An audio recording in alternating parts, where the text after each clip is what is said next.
masih sehat pemirsa. Aduh, tadi lihat di tayangan barusan gemes-gemes Kak Bekti. Iya betul, ya ampun. Aduh, lucu banget. Ada yang sampai pijet-pijet. Kayaknya tuh kayak teman sahabat manusia banget Betul ya. banget. Kucing atau anjing. Dulu aku punya 15 kucing dulu ya. Banyak Untuk banget, aku urusin Kak. semuanya. Ya Nggak aku ampun. juga sih, ada asisten Mbak Ada yang aja ngurusin. yang ngurusin ya. Aku cuma megang-megang doang.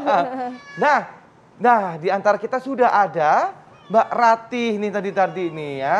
Seorang pecinta kucing dan dari tadi ada yang ikutan ngobrol ngeong. benar. Ini ada namanya adalah Woody. Hai Woody.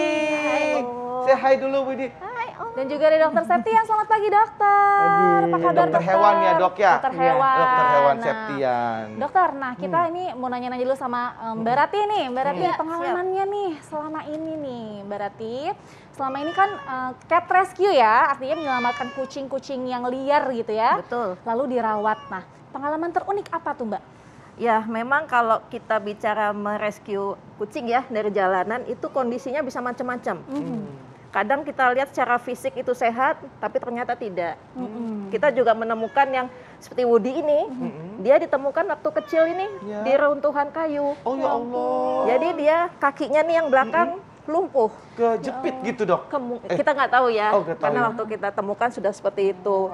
Nah, jadi memang yang terpenting adalah ketika kita menyelamatkan mereka, tentunya ketika kita mau membawa pulang ke rumah, harus memastikan dia kondisinya bagus. Iya. Iya. Ya kan, karena tujuan kita menyelamatkan mereka ini kan untuk meningkatkan kualitas hidup mereka juga ya. betul. Iya betul. Kesejahteraannya juga. Iya. Jadi ya memang ada tahapan-tahapan sih biasanya kalau kami menyelamatkan mereka. Jadi Biasanya- tahap-tahapannya apa aja tuh? Mungkin ke dokter hewan dulu Oh ya. atau apa? Oh ya, jadi pertama kali pasti kita bawa ke dokter hewan Iya. yang terdekat ya, karena yang satu kita cek kondisinya dulu ya, dan kemudian kalau memang kondisinya memungkinkan bisa ada pemberian obat cacing, obat kutu, Nah, ya, dan betul. juga biasanya kalau memang sudah diperbolehkan pulang itu kita observasi dulu di rumah.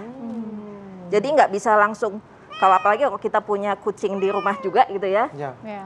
sebaiknya sih nggak langsung disatukan karena Ya, kita belum tahu betul, kondisi dia. betul. Iya, betul jadi sekali. harus memastikan bahwa kucing ini pun sehat ya Mbak ya. Betul, betul, Dan betul. kita sebagai yang merawatnya juga harus sehat juga dong. Betul. Ya, nah Betul. kita akan tanya sekarang- nih sama Dokter Septian.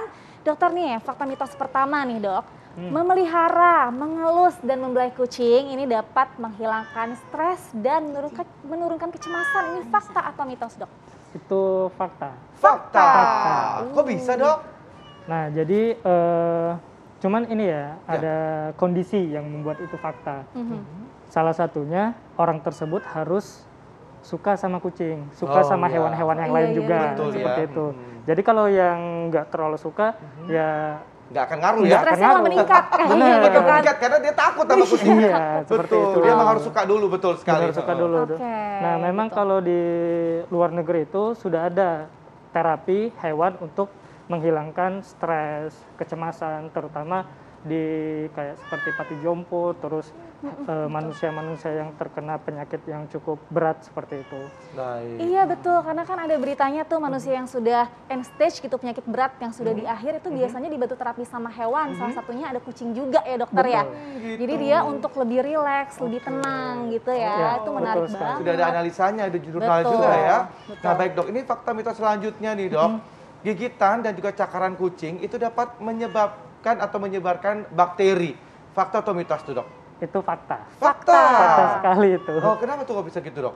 Soalnya sama tergantung kucingnya. Ya. Kalau apalagi kalau kucing-kucing yang dari luar itu yang liar, kan kukunya nggak pernah dibersihin, terus nggak vaksin, terus nggak banyak hal lainnya sehingga bakteri-bakteri nempel. Jadi kalau kena cakar itu segera dibersihkan, jangan dibiarkan dulu. Gitu. Terus gimana dok cara mencegahnya nih selain dibersihkan nih? Mencegah Untuk bakteri itu tidak menyebar gitu. Kalau Menyebar. dari kucing-kucing yang di luar gitu. otomatis kalau misalkan banyak nih, kan banyak owner yang kayak semi outdoor seperti itu ya, semi Ya. indoor, semi outdoor. Betul. Jadi waktu kucing balik ke rumah itu lebih baik dibersihin dulu kukunya, terus dilihat ada nggak pasir-pasir yang nyangkut atau apa, semuanya dibersihkan. Oh gitu. Kalau mbak sendiri ini gimana? Itu merawatnya itu sendiri? Ya memang kalau untuk mereka ini kita juga ada standar ya, Ya. karena kami ini di rumah juga alhamdulillah ada 70 kucing Wow. yang diselamatkan dari jalanan. Diselamatkan, Ya. Jadi memang dengan jumlah populasi yang banyak juga di rumah tentunya kita harus perhatikan kebersihan ya. Jadi untuk mereka setiap hari itu kita selalu supply dengan vitamin.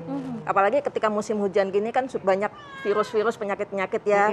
Kemudian juga untuk pasir tempat mereka buang kotoran itu juga harus rutin, minimal tuh 3 kali, minimal 3 kali.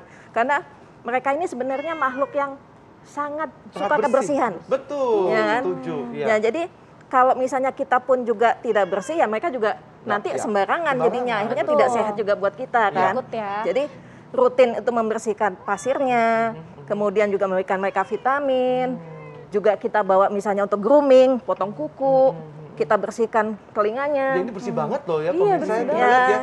Bersih banget kayak kucing mahal ini ya. Makanya kucing jalanan juga bisa jadi bagus kalau misalnya kita rawat dengan baik. Betul. Betul. Ya. Nah, ini ngomong-ngomong tentang tadi bak pasir ya untuk membuang kotoran nih, berhubungan dengan feses nih dokter nih. Katanya nih dok, feses atau kotoran kucing yang terdapat parasit di dalamnya itu dapat meningkatkan resiko kerusakan alat reproduksi wanita. Tapi dokter jangan dijawab dulu, pemirsa pasti penasaran kan? Jangan kemana-mana pemirsa, sesaat lagi tetap di Hidup Sehat. Terima kasih Anda masih bersama kami di Hidup Sehat. Dan kita masih membahas yang gemes-gemes itu ya, kucing itu ya ampun, saya tuduh. itu Dulu dia. tuh punya, loh mana Woody-nya loh kok hilang? Budinya stres. Oh, stres. Belum biasa Kucing bisa disorot stres juga kamera ya. kayaknya ya, Iya, jadinya dia betul. stres gitu. Nah, tadi kita ada fakta mitos yang belum terjawab, apa itu Betul. dok? Adalah feses pada kucing yang terkena parasit dapat menyebabkan gangguan alat reproduksi. Ini fakta atau mitos dok? Kalau saya lebih ke mitos ya. Mitos. Mitos. Kenapa tuh dok? Karena kalau untuk parasit yang dari feses itu kan kalau langsung kita tembak ke organ itu lebih ke kayak maaf toksoplasma gitu. Oh. Iya, toksoplasma Nah, ya. kalau untuk organnya banget itu tidak mengalami gangguan. Oh. Oke, jadi mengalami gangguan tuh apa dok? Fungsi seperti perkembangan janin dan paling utama sih yang lebih ke Perkembangan janinnya fisiologisnya. justru ya. Iya, Nah, berarti Jadi- si toksoplasmanya yang berbahaya untuk perkembangan janinnya. betul. Begitu. Gitu, nah. Itu bagaimana dengan bulu kucingnya itu? Katanya itu bisa membuat alergi gitu dok. Kalau itu fakta. Itu fakta ya? Fakta banget. Itu bisa Kenapa buat itu bisa alergi. buat alergi itu dok? Itu tergantung dari kita sendiri ya. Ya. Sensitif terhadap sesuatu atau enggak. Salah satunya bulu kucing, apalagi kalau bulu kucing yang sering berterbaran. Iya. Kalau kita sensitif, paling sering itu ya bersin, Bersin. gatal-gatal. Sama merah-merah. Merah-merah. Merah-merah. Iya. Oke. Nah kalau yang batuk-batuk dok? Kalau batuk-batuk itu jarang sih, cuman itu kayak efek dari gatal-gatal yang di tenggorokan. Oke. Kalau Mbak sendiri nih gimana? Apakah pernah mengalami sesuatu hal gangguan alergi atau apa terhadap kucing atau apa aman aja selama ini? Alhamdulillah sih aman. Alhamdulillah. Aman karena memang juga itu tadi utamanya ya kebersihan ya kita harus jaga ya, baik di lingkungannya kita tinggal pun dan juga atas kucingnya juga. Ya, ya. Gitu ya, karena balik lagi kalau kucingnya juga happy tinggal di lingkungan yang bersih, kitanya pun juga akan mendapatkan manfaat yang banyak ya dari kucing setuju. gitu kan. Itu aja sih. Oke, dokter terus kalau misalkan orang yang suka kucing nih, tapi dia alergi, tapi dia tuh suka banget sama kucing, ada solusinya nggak gimana tuh? Kalau dia alergi sama kucing, tapi suka kucing, agak susah sih. Sama bulunya Susah itu ya? Iya, Lebih terutama baik sama dihindari bulunya. aja ya, Dok, ya? Dihindarin lebih baik sih. Karena Dihindari aja. ini terjadi sama diri saya sendiri. Nah, ini dia. Baru saja tadi aku suka kucing tadi, tapi ternyata mataku membuat mata merah dan gatal gitu. Iya. Jadi gimana dong dok? Itu apa kita mesti pakai kacamata atau lihat dari jauh atau gimana dok? Pengen banget pegang dok, gemes. Kalau dihindarin kan Iya. sayang juga ya kalau kita suka banget sama Iya. kucingnya. Iya. Sebenarnya untuk alergi itu bisa dicoba di terapi. Oh, seperti terapi. itu. Di terapi bioresonansi. Cuman nggak semua klinik punya juga. Oke, Oke, baik. jadi aksesnya emang tidak semudah itu Tidak- ya. Kan tidak berarti gampang udah aja untuk lihat di menghilanginya. screen aja gitu kan. Ih lucu lihat di screen aja gitu ya. Ini dokter hewan nih, dokter Septian ini ya. Iya, Mbak benar Bekti. juga ya. Oke. Nah, dokter kan dokter hewan nih, dokter Septian ya. Itu biasa ngurusin binatang. Kalau seandainya nih saran dari seorang dokter hewan nih untuk memelihara kucing, itu kucing baiknya dilepas di luar aja atau di dalam rumah aja, Dok? Gitu. Ini saran. Namanya seperti apa, Dok, untuk kesehatan kita juga, Dok? Sebenarnya tergantung jenis kucingnya ya. Ya. Kalau dia seperti kan ada kucing yang anteng, ada yang bener-bener kayak aktif Aktif. banget. Benar. Kalau kita paksa dalam rumah tapi dia pengen keluar rumah juga kasihan seperti itu. Nah, cuman kalau misalkan dia keluar rumah banyak resiko-resiko yang harus kita hadapin seperti ketabrak, terus kena virus, kena penyakit lain. Makanya mencegah itu harus kita lakukan.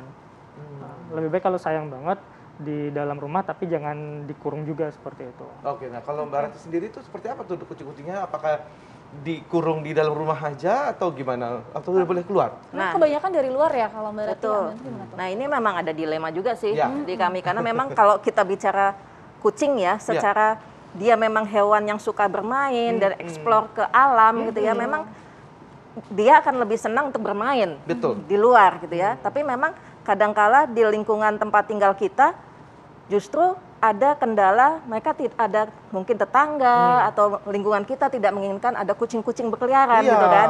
Itu yang terjadi di tempat saya kebetulan. Iya. Oh, Jadinya gitu. akhirnya kami semua upayakan kucing-kucingnya tuh indoor di dalam rumah.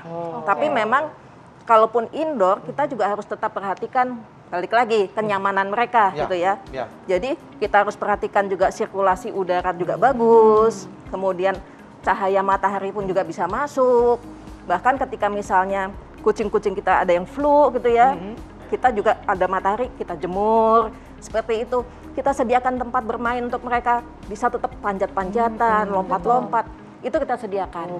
Difasilitasi ya. Iya, agar tidak stres. betul. Nah, Dokter Septian nih tips untuk masyarakat yang memelihara hewan nih, Dok. Khususnya kucing agar kucingnya sehat dan penjaganya juga sehat nih. Vaksinasi salah satunya mungkin, Dokter? Oke, paling wajib pasti harus divaksin, obat cacing, obat kutu. Udah. Tiga itu Tiga wajib itu penting banget. ya? Iya, wajib banget untuk kucing. Itu rutin, itu per berapa Harus Berapa bulan? bulan sekali tuh, Dok? Kalau untuk obat cacing yang paling umum itu 3 bulan sekali. 3 bulan sekali. Kalau obat kutu sebulan sekali. Kalau untuk vaksin itu ada tahapan. Oke. Nah, kalau sudah rutin itu setahun sekali. Kayak anak bayi ya, Kak ya? Iya.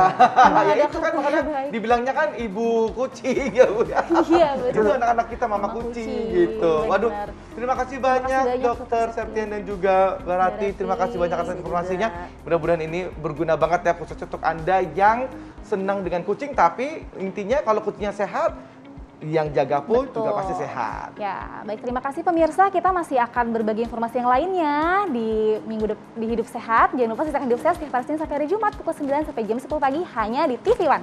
Ya, dan kalau begitu Anda kalau ternyata ketinggalan untuk informasi kali ini, Anda bisa saksikan langsung di laman tv1news.com. Saya Indra Bekti. Saya Dr. Sabrina, Indonesia, hidup sehat.